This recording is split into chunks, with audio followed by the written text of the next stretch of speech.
संतान के रूप में कौन आता है? पूर्व जन्म के कर्मों से ही हमें इस जन्म में माता पिता, भाई बहन, पति पत्नी, प्रेमिका, मित्र शत्रु, सगे संबंधी इत्यादि संसार के जितने भी रिश्ते नाते हैं सब मिलते हैं, क्योंकि इन सबको हमें या तो कुछ देना होता है या इनसे कुछ लेना होता है। वैसे ही संतान के रूप में हमारा कोई पूर्व जन्म का संबंधी ही आकर जन्म लेता है, जिसे शास्त्रों में 4 प्रकार का बताया गया है। 1. अरणानुबंध पुत्र। पूर्व जन्म का कोई ऐसा जीव जिससे आपने ऋण लिया हो या उसका किसी भी प्रकार से धन नष्ट किया हो, वह आपके घर में संतान बनकर जन्म लेगा।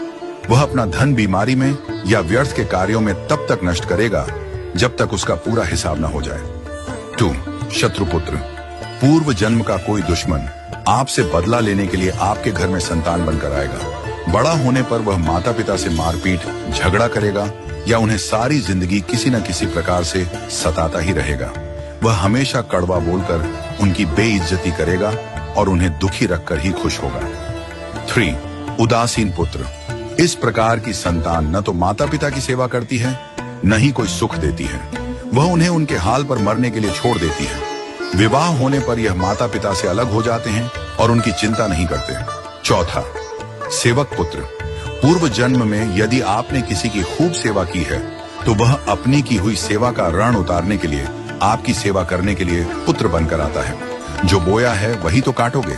यदि अपने माता पिता की सेवा की है तो ही आपकी संतान बुढ़ापे में आपकी सेवा करेगी, वरना कोई पानी पिलाने वाला भी पास न होगा। आप यह न समझें कि यह सब बातें केवल मनुष्य पर ही लागू होती हैं। इन 4 प्रकार में कोई भी जीव आ सकता है। यदि आपने किसी गाय की निस्वार्थ भाव से सेवा की है तो वह भी पुत्र या पुत्री बनकर आ सकती है। यदि आपने गाय को स्वार्थवश पालकर उसके दूध देना बंद करने के पश्चात उसे घर से निकाल दिया हो तो वह ऋणानुबंध पुत्र या पुत्री बनकर जन्म लेगी। यदि आपने किसी निर्दोष जीव को सताया है तो वह आपके जीवन में शत्रु बनकर आएगा।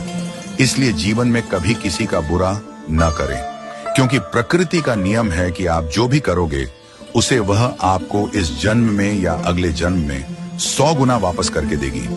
यदि आपने किसी को 1 रुपया दिया है तो समझो आपके खाते में 100 रुपया जमा हो गए हैं। यदि आपने किसी का 1 रुपया छीना है तो समझो आपकी जमा राशि से 100 रुपये निकल गए। जरा सोचिए, आप कौन सा धन साथ लेकर आए थे और कितना साथ लेकर जाओगे?